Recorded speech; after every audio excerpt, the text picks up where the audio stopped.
ánima, pero hoy me está costando. Bueno, no pasa nada. Vamos a ello. Vale, vamos a empezar por algo muy sencillo. A ver, no tenéis cámara, pero el Shadow funciona. ¿Qué puede ser esto? A ver, contadme. ¿Qué se os viene a la cabeza? Nadie dice nada. Un pentagrama de estos, pero Un pentagrama. vamos, yendo de Más. grafos la cosa, de estos que hacían las brujas, pero Bueno, pero yo qué sé, algo os vendrá a la cabeza, ¿no?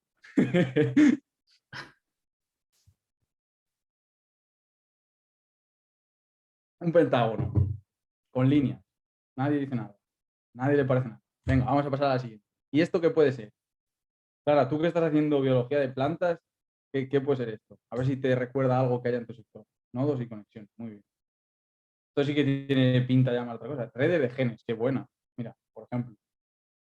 Pues mira, lo que decía Alejandro, al final estamos hablando de teoría de grafos, pues son justamente grafos, ¿vale? Pero si os fijáis, esta estructura de red, que parece una red de genética, eso, puede ser muchas cosas.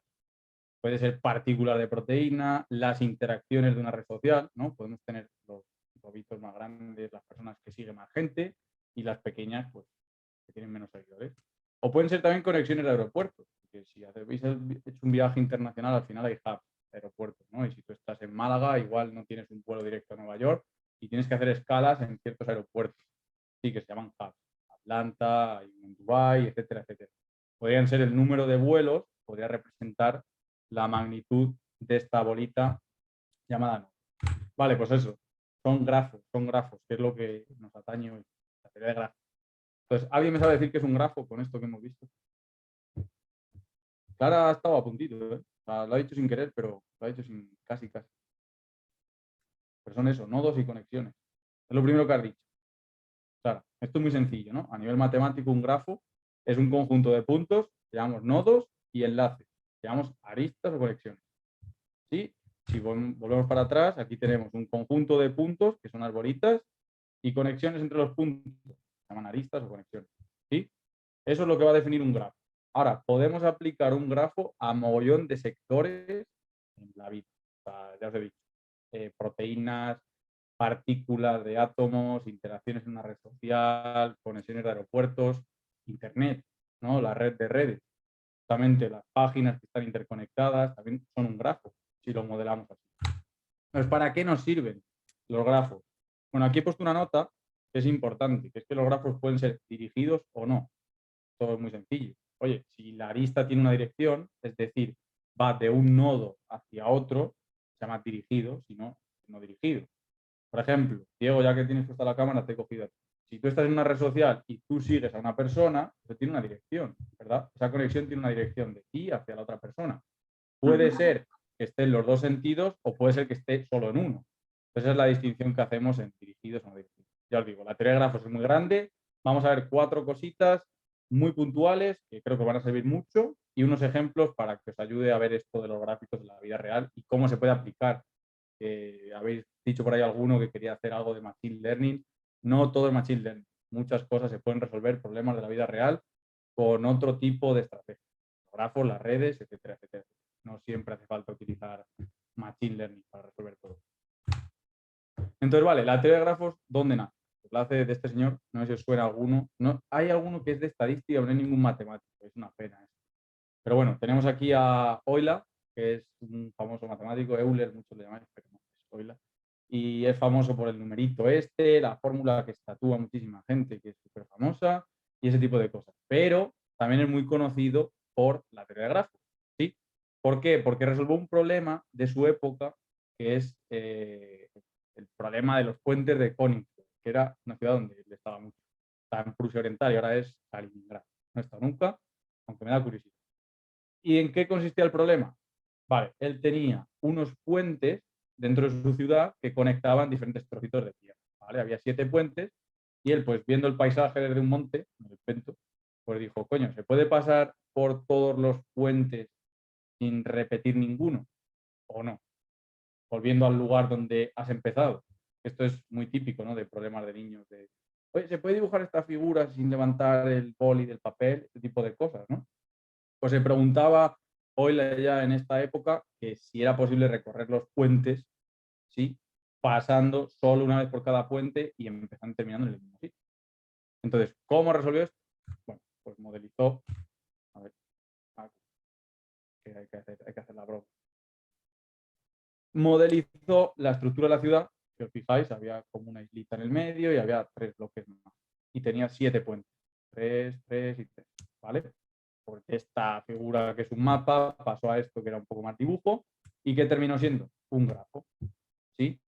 Donde cada puntito son los trozos de tierra y las aristas son las conexiones. Es no dirigido porque tú puedes ir por un puente y cualquier dirección, nadie te impide eso. Entonces, ahora que estamos aquí, vamos, Euler ya tiene tiempo, pero ¿creéis que se puede recorrer todos los puentes sin pasar por el mismo 2 veces y volviendo al mismo punto? ¿Qué pensáis? Yo este ejemplo lo sabía ya, entonces Entonces no quiero no nos vale, spoilear. entonces no nos vale, Alejandro. Pero ¿sabes por qué? Sí, sí, me lo leí además en un libro de matemáticas de hace tiempo. Me está curioso, la verdad. Ya veréis que es muy sencillito y vamos a ver más propiedades de estos grafos. Pero ¿alguno está haciendo la prueba ahí en su casa y intentando pasar por los puentes? Bueno, ya os voy a ahorrar tiempo que hay mucha tarde y queréis hacer muchas cosas. Luego hay que ir al gimnasio y estas cosas, hay que aprovechar la tarde. Vale, pues no se puede, pero claro, decir no se puede, como no te estoy diciendo nada, ¿no? Tendríamos que probar todas las posibilidades desde todos los puntos y al final decir, estoy harto, no se puede. Pero Euler no se quedó ahí. Se quedó diciendo, oye, ¿cómo puedo yo demostrar esto con un teorema matemático que me permita decir que no se puede de verdad, no, que me he cansado de probar? Y esto es lo que nos introduce lo que es el grado de un nodo. ¿Vale? Euler sacó esta propiedad, que es un teorema. Un teorema, para los que no suene, un teorema es algo que no se puede refutar, es decir, que ya está demostrado y que es así, que se cumple siempre. ¿Vale? Entonces, lo que decía Euler es que podemos recorrer todas las aristas de un grafo si los nodos de este grafo son pares o solo hay 2 de grado impar. ¿Qué es el grado de un nodo? Bueno, pues el número de conexiones que tiene alrededor. Tan sencillo como es. Si el grafo es dirigido, es decir, por ejemplo, como le decía Diego antes, son los followers, o lo que sigues y tal, pues bueno, el grado de salida es diferente al grado de entrada, ¿vale? Porque tienes 2 direcciones. Pero en este caso, que es no dirigido, el grado es el grado. Entonces, por ejemplo, en este nodo tenemos grado 3, impar. En este nodo tenemos grado 3, impar. Y en este nodo también tenemos grado 3, impar. Por lo tanto, como no todos los nodos son de grado par, ni hay solo 2 de grado impar, no se puede recorrer. ¿Vale? Esto es lo que nos dijo hoy. Y tuvo muchas más aportaciones. Pero nos sirve para introducir algo que para mí creo que es súper importante, que son las medidas de centralidad de un grado. ¿Vale? Que el grado es lo que me estaba hablando, ¿sí? Es el número de conexiones que entran, salen o están en un nodo. Los nodos son los puntitos. Y luego otras 2 medidas de centralidad que para mí son súper importantes. ¿Vale? Dentro de las medidas de centralidad hay diferentes tipos. Son las radiales y las longitudinales. ¿Qué quiere decir esto? Que no es lo mismo medir la centralidad de un grafo por el número de aristas que salen o entran de él que por cómo está situado de manera estratégica, digamos, ese punto en la red. Es decir, si os fijáis, esta isleta está mucho más en el centro que esta otra parte de la Tierra, ¿no? De aquí puedes ir a cualquiera de las otras 3, pero para ir de aquí a aquí tienes que pasar 2 puentes. ¿Sí? ¿Se entiende eso, no? Entonces, por eso hay otras medidas de centralidad. El grado, ya hemos visto lo que es. Ya os he dicho que en grafos dirigidos tenemos 2 grados, el de salida y el de entrada. Y si es no dirigido, pues simplemente las aristas que cuelgan de ese nodo. Y luego tenemos 2 medidas más de centralidad. Hay muchas más, pero hay que resumirlo, que tenemos poquito ratito y no os quiero robar mucha tarde. Pero para mí son las más importantes. O sea, closeness, centrality, que es la medida de centralidad, es cómo descentrado está ese nodo. Vale, ¿cómo creéis que se puede calcular esto? Hoy hay poca chicha. Alejandro, ya que habías leído tanto de matemáticas ahí, venga, anímate. A ver Bueno, tanto no, si. este fueron curiosidades, pero yo, por ejemplo, se me ocurre medirlo por el número de nodos que tienes que cruzar para llegar al borde, por ejemplo. Casi, casi. El closeness es, si tú coges este nodo, dices, ¿cuánto tarda este nodo? un camino. ¿Cuánto tarda este? 1. ¿Cuánto tarda este? 1. La media es 1 y esa sería la medida de centralidad, ¿vale? Así se calcula el closeness. Es la media de longitud de los caminos de ese nodo a los demás. Aquí en esta red es muy sencilla. Ahora vamos a ver redes un poquito más complejas en los que los caminos no son tan sencillos como dar un paso. Sí, pero básicamente aquí creo que en todos. No, mira, de aquí a aquí, mira, de este nodo a este nodo tienes que dar 2 pasos. Entonces tienes uno de 2 y 2 de 1. Entonces la media ya no es un poquito más. Entonces este estaría menos centrado. Vale. La última. Para mí, una de las más importantes y una en la que nos vamos a centrar hoy para resolver un par de problemillas que he creado, que es el betweenness central, que es la intermediación. Y esta sí que tiene más que ver con lo que tú decías, Alejandro.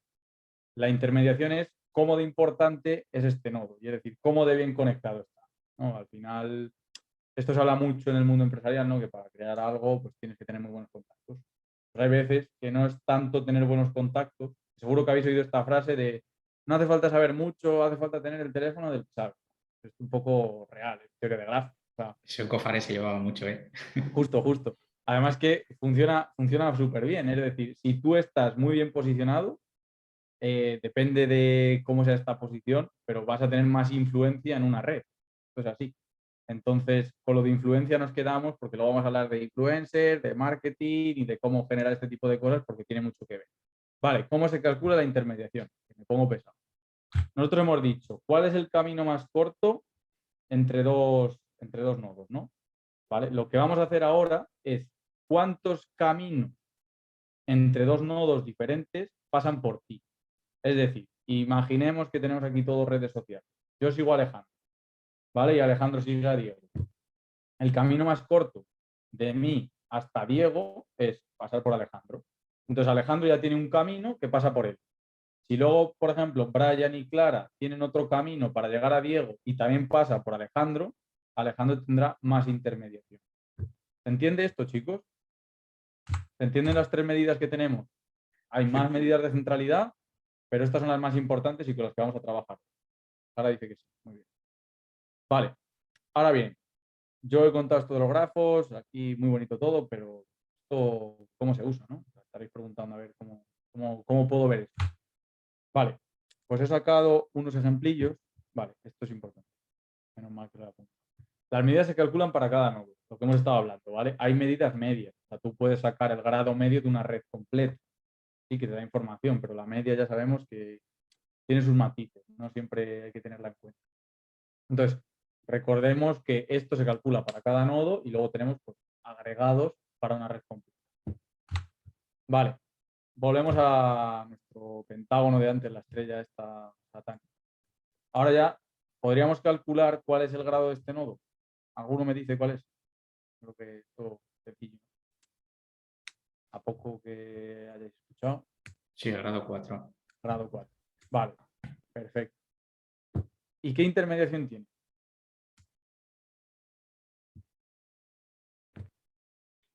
1, ¿no? 0. A 0. 0. No hay ningún camino que tenga que pasar por él para llegar entre dos nodos. Si tú quieres ir de aquí a aquí, vas directo. Si quieres ir de Bueno, aquí a claro. aquí, vas directo. Nunca tienes que pasar por este nodo.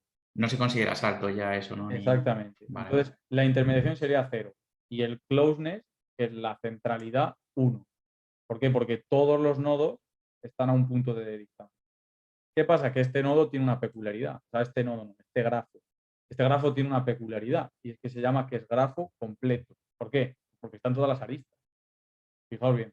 Están todos los puntos conectados con todas las conexiones posibles. Tienes 5 puntos y todos tienen grado 4. Entonces todos están relacionados y eso se llama grafo completo.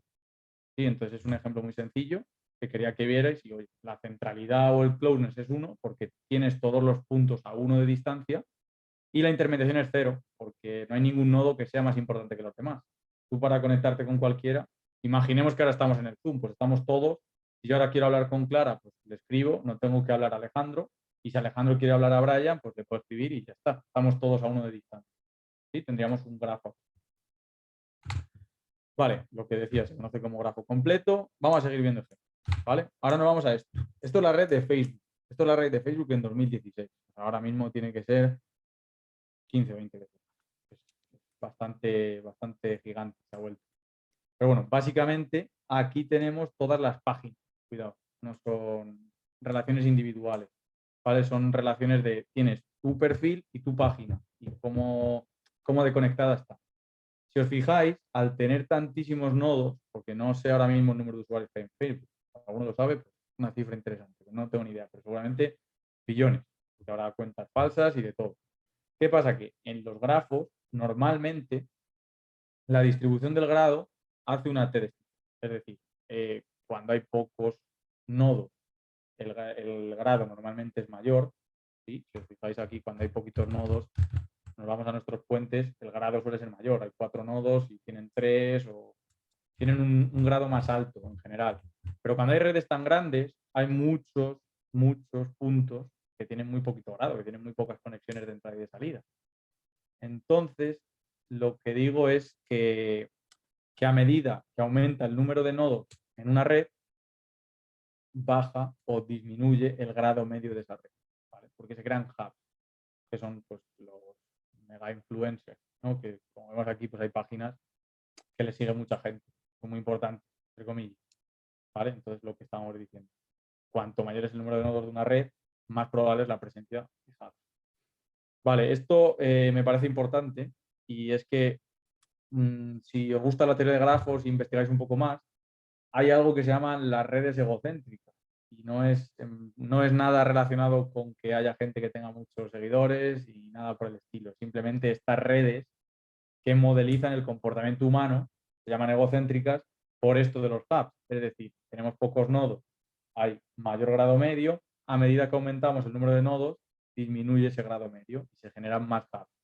Esa propiedad, pues, parte de las redes que se conocen como egocéntricas, ¿vale? Este sería otro ejemplo. Más cositas. Vale, estos dos ejemplos que vienen a continuación es para que veáis la importancia de las métricas. Es decir, nosotros teníamos el grado, que nos dice pues, simplemente cuántas conexiones tiene un punto en nuestra red, y tenemos también el closeness, que es la centralidad, y el betweenness, que es la intermedia. El closeness es cómo de cerca está, o sea, cómo de céntrico está ese nodo. ¿No? Por ejemplo, si pensamos en carreteras, no sé si algunos sois de Madrid, Clara sí, Alejandro también está por aquí, pero Madrid es un sitio bastante céntrico, ¿no? A nivel estructural. Tú, si quieres ir para la parte oeste de España, tienes que pasar por aquí, si tienes que ir para la este, también. Entonces es un nodo que tiene mucha centralidad. Sin embargo, en la red de carreteras de España también tiene mucha intermediación, porque pasan un mogollón de carreteras, la A1, la A2, la A3, etc. Pero no siempre en una red tiene que coincidir lo central, que es un nodo, con lo en el medio que está. Es decir, en este caso tenemos una red, que es un ejemplo de Internet, o sea, es una red aleatoria, y tenemos marcados en rojo los puntos más centrales. Es decir, los puntos que más cerca vas a tener estés donde estés. Es decir, si estás aquí, siempre vas a tener, o de media, vas a tener más cerca los puntos rojos que muchos otros puntos, ¿vale? Eso es la centralidad. Pero, si vemos este mismo ejemplo, con la intermediación, los puntos que más de paso son diferentes. Lo vemos, ¿no? No tienen por qué coincidir. Son dos medidas que transmiten información diferente. Una es cómo de céntricos están y otra es cuántos caminos pasan por ellos. ¿Sí? En general, las redes sociales es mucho más importante estar en el medio que estar céntrico. Es decir, por mucho que tú estés en el centro, igual nadie quiere llegar a ti. Sin embargo, si tú estás en el medio, la gente va a tener que pasar por ti sí o sí. Y esto es un ejemplo muy tosco, pero cuando vais por la carretera, hay ciertos pueblos en España, por ejemplo. No conozco en Puerto Rico, algo sé de la isla, pero no tengo muy claro cómo es la estructura de municipios. Pero aquí en España, cuando tú vas por una red de carreteras, normalmente hay pueblos que viven justamente de eso, del paso. De que todos los negocios y todo lo que hay está centrado en que la gente pues tiene que pasar por ahí porque es una carretera muy transitada, es un punto muy intermediario, entonces generan como su ecosistema alrededor de eso, justo, de, oye, yo sé que por aquí pasa mucha gente, pues voy a aprovechar ese flujo de gente para beneficiar. Entonces es lo que os digo, que muchas veces en las redes humanas es más importante tener una buena intermediación, es decir, estar bien conectado, que estar céntrico. Lo que te digo, igual puede haber un gimnasio en el centro, pero si no pasa gente por ahí porque solo hay turistas para sacar fotos a la Puerta del Sol, pues igual no entra nadie. ¿Sí? Vale, pues ese era el ejemplo que quería. Y ahora os voy a contar una cosa que es bastante chula. Yo conocí esto, o sea, primero, aquí hago un paréntesis muy clave. Yo no soy muy cinéfilo y aquí si digo alguna barbaridad, me lo perdonáis porque he visto igual 30 películas en mi vida, pues eso es lo que es. Entonces, ¿qué pasa? Pues que hay una cosa muy graciosa que es que se llama el número de Kevin Bacon. Vale. ¿Y en qué se basa esto? Pues bueno, esto empieza en una persona que se llama Hertz, ¿vale? Que es otro matemático muy influyente en la teoría de grafos. ¿Y qué decía este? Claro, tú que estás investigando y pones muchos papers, tú puedes calcular tu número de ERDOS. El número de ERDOS es cómo de lejos estás tú en publicaciones de compartir una publicación con ERDOS. Es decir, imagínate que tú eres un nodo, tú, Alejandro es otro, Diego otro, José otro, etc. Si tú y yo sacamos un paper, tenemos una relación, tenemos una lista. Entonces, ERDOS, que es un tío que ya tiene sus añitos,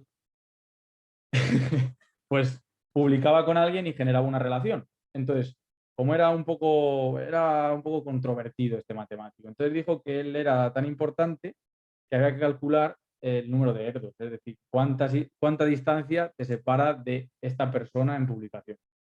¿Qué pasa? Pues que han surgido diferentes bromitas alrededor de esto, porque el tío era un poco, ya lo digo, prepotente y le gustaba alardear de su número.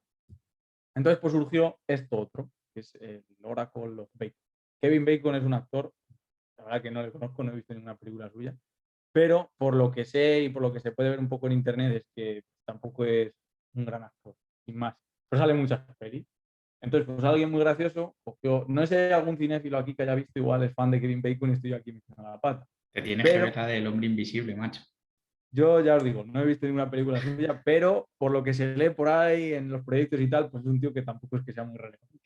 Pero bueno, salen muchas pelis. Entonces, alguien, los autores de esta página, que la podéis ver, se llama theoracleofbacon.org, voy a dejar aquí el enlace por si queréis entrar. Es una chorrada, pero podéis calcular el número de Kevin Bacon del chiquito, de Torrente, de esta gente. Pues es bastante divertido. Y es sorprendente, porque ahora viene a colación de esto una cosa que os voy a contar. Vale, antes de nada, Kevin Bacon, IMDB, ¿cómo se estructura el proyecto? Básicamente, IMDB es una base de datos gigante de actores y actrices y películas. Se coge la base de datos, ¿sí? Y se marca una relación si dos actores o actrices están en la misma peli. Tan sencillo como eso. ¿Cómo se calcula el número de Kevin Bacon? ¿Cuántos pasos tienes que dar para llegar a Kevin Bacon en una peli? ¿Sí? Si Clara y Alejandro salen en una peli y Alejandro sale en otra con Kevin Bacon, pues dos pasos. Y esto es básicamente lo que han hecho detrás de este Oracle of Bacon. ¿Qué os quiero decir con esto? Pues que hay una propiedad que no está demostrada, pero que se cumple en general, que es lo que se llaman las redes de mundo pequeño. ¿Vale? En general, nuestras relaciones sociales, nuestras como personas, ya no solo en Instagram, Twitter y demás, nuestras relaciones sociales son de mundo pequeño. No sé si habéis leído alguna vez algún blog como curiosidad y así, pero hay una historia de un chico que quería conectar con el presidente del gobierno de otro país con cartas. Y lo que hacía era dar las cartas a conocidos suyos y hizo como diferentes pruebas. Y lo que se demostró es que al final en 5 saltos tú puedes estar en casi cualquier persona del mundo. ¿Qué pasa? Pues que eso te acota mucho tu red y demuestra que es una red de mundo pequeño. Entonces, cuando tú puedes acercarte a casi todo el mundo en 5 pasos o menos, pues tenemos una red de mundo pequeño. Y nuestras interacciones sociales son así. Si ahora mismo tú te vas a una tribu africana y le dices a un chico que intente contactar con Obama, como mucho va a tardar 5, 6, 7 pasos.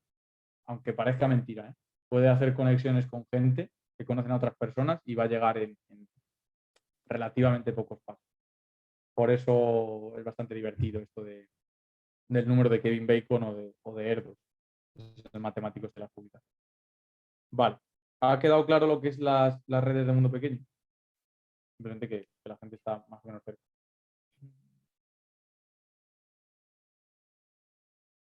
Vale, pues vamos a por más ejemplos. Voy a robar tarde, pero no meterme mucho. Este es mi ejemplo favorito. No sé si alguno ha jugado al Assassin's Creed, al bueno, al 2. No, los demás, al de Ezio. Pues vale, pues aquí a mí me gusta mucho la historia y una de las cosas que leo es hay una disputa entre por qué los Medici y los Strozzi, que estaban muy peleados en las familias florentinas de 1400. Al que le suena el chino, que lo ponga por el chat y lo desarrollamos. Sé que hay veces que me acelero. Pero estas dos familias, los Medici y los Strozzi, tenían una gran rivalidad en esa época. Entonces, hay muchos historiadores que no se ponen de acuerdo en por qué hubo esa hegemonía de los Medici durante muchísimos años, ¿vale? Y qué ha pasado, que ha habido muchísimos estudios alrededor de esto y al final el más esclarecedor para mí es este, el de teoría de grado. ¿Qué hace? Crea una relación entre una familia y otra si hay un matrimonio de conveniencia, ¿vale? O sea, si hay uno entre los Salvati y los Medici, los une. Esa es la red. O sea, tienes una familia con el número de miembros que sea y tienes otra familia. Y los unes si tienen un matrimonio de conveniencia, es decir, hay una relación entre un hijo con un primo del otro, esas cosas que se hacían en aquella época. El tema es, no os confundáis con el tamaño, porque es algo que he utilizado yo simplemente para visualizar el grado, ¿vale? A la izquierda, el tamaño representa el grado, es decir, cuántas conexiones hay, porque obviamente puede haber varios matrimonios de conveniencia. No tenemos por qué tener solo una relación. Los Medici, los Salvati, pues igual tenían 3. Entonces, esa arista valía 3. Simplemente, a la izquierda, el tamaño de la bolita representa el grado del nodo. Y a la derecha, el tamaño de la bolita representa la intermediación del nodo. No sé si me he explicado, creo que sí. Entonces, ¿qué pasa? Pues que la gente empieza a discutir, oye, ¿y por qué los Strozzi, los Medici? ¿Y por qué hubo esa hegemonía de los Medici? Pues bueno, pues simplemente por teoría de grado, por esto. Porque el grado de los Medici eran 6, que de los Strozzi era 4, y aquí es donde está la controversia de decir, coño, si es que al final los matrimonios de conveniencia de los Medici eran muy parecidos que de los Strozzi. ¿Qué pasa? Que los Medici estaban muy bien conectados, que tenían una intermediación de 47,5 frente a 23,16 de los Strozzi. Ya os digo, las aristas no es un 1, sino que es el número de matrimonios que había habido entre las dos familias. Entonces, por esto hacía yo hincapié antes en la intermediación. Es decir, muchas veces en una red es más importante cómo de bien conectado estás que cuántas conexiones tienes, ¿no? Muchas veces yo lo explico con Instagram y este tipo de cosas. Tengo amigos que se dedican a vender por ahí en Instagram y así, y muchas veces dicen eso, no, es que necesito tener seguidores. Realmente no. Realmente lo que necesitas es tener una buena conexión y saber a quién tienes que llamar cuando necesitas algo. Es mucho más importante eso que tener un número grande de comunidad. Vamos, ahí está la teoría de grafo, si no me creéis, para que dejéis de pensar en numeritos planos, de decir, oh, mira, es que tengo 10.000 followers, pues no vale de nada, porque igual te sigue gente que no te aporta ninguna conexión más. Entonces, la hegemonía de los Medici, bueno, yo no soy historiador, pero me fío mucho de las matemáticas. Entonces, pues para mí la explicación es esta. Hay mucha más intermediación en los Medici, estaban muy bien conectados y al final, pues en esa época necesitabas tener contactos para sobrevivir en muchos aspectos. Vale, hasta aquí la chapa de historia. Ahora vamos a un caso de uso que he preparado para hoy. Espero que me dé tiempo a contaros todo, que voy a contracorriente. Pero mira, yo hoy me quería centrar en una cosa que está de moda, entre comillas, y es el marketing de influencer, ¿no? Tú tienes una marca y dices, vale, pues voy a dar códigos promocionales y movidas de estas, voy a hacer que la gente promocione mi marca. ¿Nunca habéis tenido esa sensación de que se está hablando solo de una marca? O sea, Alejandro, tú sí, porque lo hemos vivido. O sea, no sé si conocéis de Power MBA, esto se va a grabar, va a ir a YouTube, un saludo. Pero pero hubo un momento en mi vida en el que, joder, parece que todo el mundo estaba hablando de ese máster. Yo también lo he hecho. No Sí, yo también, es verdad. podíamos entrar en si merece la pena o no, pero ahí está. O sea, hubo un punto de inflexión en el que todo el mundo hablaba de ese puñetero máster. Entonces, ¿qué pasa? Que esa sensación nos da porque estamos en una red, porque estamos en un grafo, estamos viviendo de conexiones. Entonces, tú oyes hablar a gente de eso y al final, pues, oye, lo integras en ti. Entonces, esto es la estrategia que siguen o que deberían seguir, porque realmente muy poquitas marcas la siguen, pero es una estrategia que deberían seguir y es decir, selecciona la gente en función de la intervención que tiene. O sea, a ti te interesa que sean puntos muy intermediarios, es decir, que sean nodos principales de la red. No te interesa que estén en el centro ni que tengan un grado muy gordo porque les siga mucha gente. Es un error, que mucha gente se mira en el número, pero hay que ver eso, cómo de conectado está ese influencer. Entonces, como he creado un ejemplo muy sencillito, ya os digo, aquí pues también me he creado un ejemplo de algo que tampoco tengo mucha idea. Pero bueno, he cogido una cuenta de Twitter que se llama YouTubers Españoles y he cogido los 15 primeros y he visto cómo de conectados están. Es decir, si se siguen entre ellos, es un grafo dirigido, obviamente, porque yo puedo seguir a Clara y Clara no seguirme a mí, etcétera, etcétera. Entonces, lo que he hecho es eso, coger los 15 primeros youtubers y ver cómo de bien conectados están entre ellos. ¿Por qué? Imagínate, tienes una marca de videojuegos y quieres lanzar un nuevo videojuego y elegir qué youtuber tiene que jugar a ese juego online, streamear para que lo vea mucha gente. No mucha gente, sino que tenga mucho impacto. Porque a ti te da igual que lo vea mucha gente. Tú quieres impacto. Entonces, ¿qué youtuber eliges? ¿Alguno tiene alguno en mente? A ver si el que sale es el que pensáis. Yo ya os digo, Venga, o cenando sea, con Pablo. Lo tienes por ahí, o tiene que ser muy grande. he cogido aleatoriamente, tío, la verdad que he cogido, ya literalmente he cogido la tienda de YouTubers España o Spain, los 15 primeros que salían en seguidos, esos he cogido. Hay Venga, alguno que es pon el Rubius, famosillo, que va a estar seguro, entonces.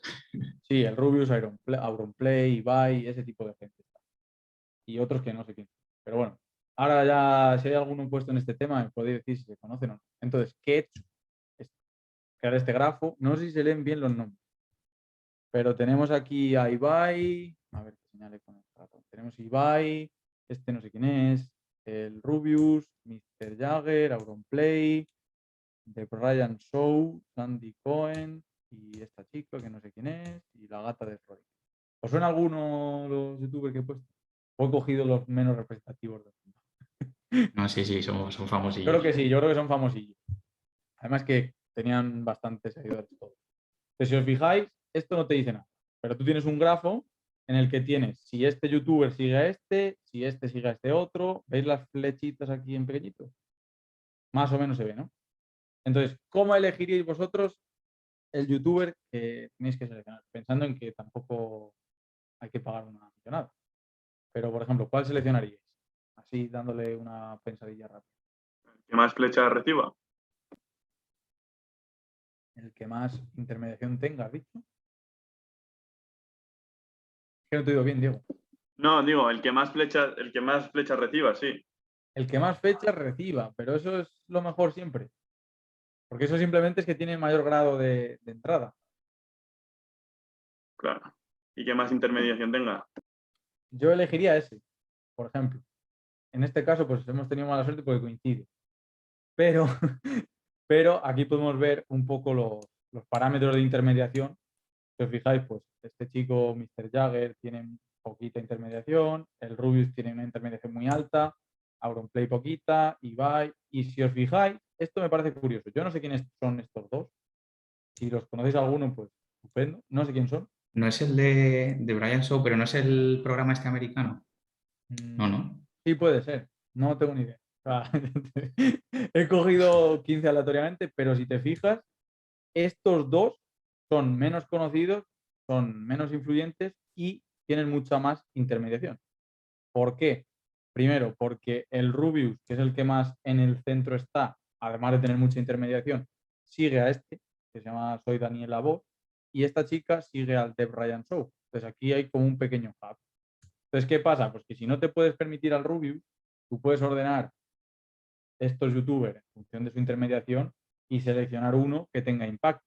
Es decir, tú sacas un videojuego, se lo ofreces a esta chica, a Soy Daniela Voz, streamea y da la casualidad de que el Rubius la sigue. Y dice, coño, este juego me interesa. Estás teniendo mucho más impacto con eso que si realmente coges a uno por su grado de entrada, Diego, que es justo lo que decías tú. Tú puedes tener un youtuber que le siga a mucha gente, pero que no tenga impacto real. A ti tienes que seleccionar estratégicamente ese youtuber. Y bueno, al final creo que es muy, muy, muy bueno, tanto en el análisis de datos como en este tipo de campañas, la teoría de grafos. Hemos visto muy poquito, pero creo que nos vale para hacer este caso. Con la intermediación, lo que os digo, seleccionaríamos al Rubius, porque es el que más central es y al que más youtubers van a ver streamear, pero podemos ordenar y decir, coño, no llego con mi presupuesto de marca a este influencer. Puedo coger este otro, que además tiene muy buena intermediación con el Rubius. Con esto vas a tener estrategias mucho más potentes que si eliges simplemente por la repercusión. Vale. Pues ahora, espérate que me adelanto. Vale, ahora nos falta ya para terminar, ya dejaros tranquilos, tenemos 10 minutos, os dejo luego para preguntas. Pero os voy a contar una cosa que es súper importante, que yo creo que nos va a ayudar a entender muchas cosas que pasan en las redes sociales. Muchas veces, no os ha pasado, quiero que me digáis por el chat si sí o si no, pero ¿alguna vez os ha pasado esto de que estás en una red social y crees que hay un pensamiento que es mayoritario, pero te parece una gilipollez? Pero tú dices, joder, es que esto lo piensa todo el mundo, pero es que es una mierda. ¿Cómo lo piensa la gente? ¿Nunca os ha pasado esto? Todos Sí, los ¿qué ha días casi. pasado? Yo creo que sí, ¿no? O sea, yo creo que todos tenemos a veces esa sensación de decir, joder, es que esto a mí no me parece lógico, pero todo el mundo lo piensa. Y ese todo el mundo de piensa, ahí es donde está el problema. Y hay una cosa que se llama, bueno, la ilusión de la mayoría, que se da por la estructura de red que tenemos precisamente en redes sociales y nosotros como humanos. Ya hemos visto que se crean hubs, que se crea esa interacción, que hay muchos puntos muy influyentes, ¿sí? Y al final se crea una estructura de red en el que es muy fácil caer en esto, que es la ilusión de la mayoría. ¿Qué nos dice la ilusión de la mayoría? Pues básicamente que tú eliges con quién conectas. Entonces, puede haber una opinión que vista desde fuera, es decir, si pudiéramos ver toda la red, es minoritaria, sin embargo, a nosotros nos da la visión de que, coño, lo piensa todo el mundo. Fijaos en esta red. O sea, hay en una en la que se está dando ese caso y en otra en la que no. Y las redes son iguales. O sea, tienen las mismas conexiones, los mismos grados, están exactamente igual. Simplemente están cambiadas las conexiones. Una modela lo que pasa en las redes sociales y otra pues simplemente sale. Vale. Un pensamiento. Lo vamos a modelar en blanco y en rojo. ¿Vale? Tú eliges de qué te nutres. Al final tú eliges a quién sigues. Vamos a suponer una red social. Tú eliges a quién sigues, ¿no? Entonces, si tú estás siguiendo, tú eres este es Diego, ¿vale? Y Diego sigue a este punto y a este punto. ¿Qué va a creer Diego que es la opinión mayoritaria? El rojo. ¿Por qué? Porque de 3 personas, 2 piensan en rojo. Si coges el siguiente, que es Clara, sigue a este y ya está. Y los 2 piensan rojo. ¿Qué va a percibir? Coño, pues que la opinión mayoritaria es rojo. Si así sigues con todo, al final te das cuenta de que la mayoría de puntos de la red cree que la mayoría piensa rojo. Pero si tú ves las redes de fuera, no. Solo hay 3 personas que piensan así. ¿Qué pasa? Que hacen mucho ruido, están muy en el medio, que son muy intermediarios. Tienen mucha intermediación. Por eso es importante este coeficiente. ¿Sí? Porque realmente, ¿cómo afecta esto? Esto nos hace crear una visión muy sesgada y nos hace creer cosas que realmente no son. Entonces, ¿cómo podemos solucionar esto? Pues, oye, diversidad de fuentes. Muchas veces nos centramos en seguir cosas que concuerdan con nuestra opinión y se nos olvida que hay muchas más opiniones disponibles. Entonces es bueno diversificar las fuentes para no tener esa visión sesgada de, hostia, todo el mundo piensa así. Yo ahora mismo estoy, bueno, buscándome la vida como puedo, emprendiendo, se dice. Entonces sigo mucha gente que está en esta misma onda. ¿Qué pasa? Que al final me creo que es lo mayoritario. No, la gente quiere tener vida tranquila o opositar o tener un trabajo y ya está. Entonces, rodearte de personas que piensan de una manera y dejar de lado ese otro punto de diferentes puntos de vista, al final te hace tener una visión sesgada. Y esto se llama ilusión de la mayoría.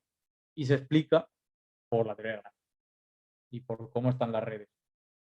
¿Qué pasa? Que esto es imposible ver las redes de fuera. Nosotros no podemos hacer con un telescopio para atrás y decir, coño, a ver qué piensa Diego y con quién está conectado. No, no es posible. En Instagram sí, porque puedes tirar un proceso con la API y lo puedes sacar. Pero es muy difícil crear este tipo de redes así de manera visual. Entonces, la manera que tenemos de salvar esto es tener diferentes fuentes o consultar diferentes fuentes, no creernos todo de una fuente solo. Y luego, pues oye, también estaría bien que la gente que tiene ese poder de esa centralidad o esa intermediación, que lo use con cabecita, que si no, pues nos puede dar bastante fuerza. Y eso es todo, chicos.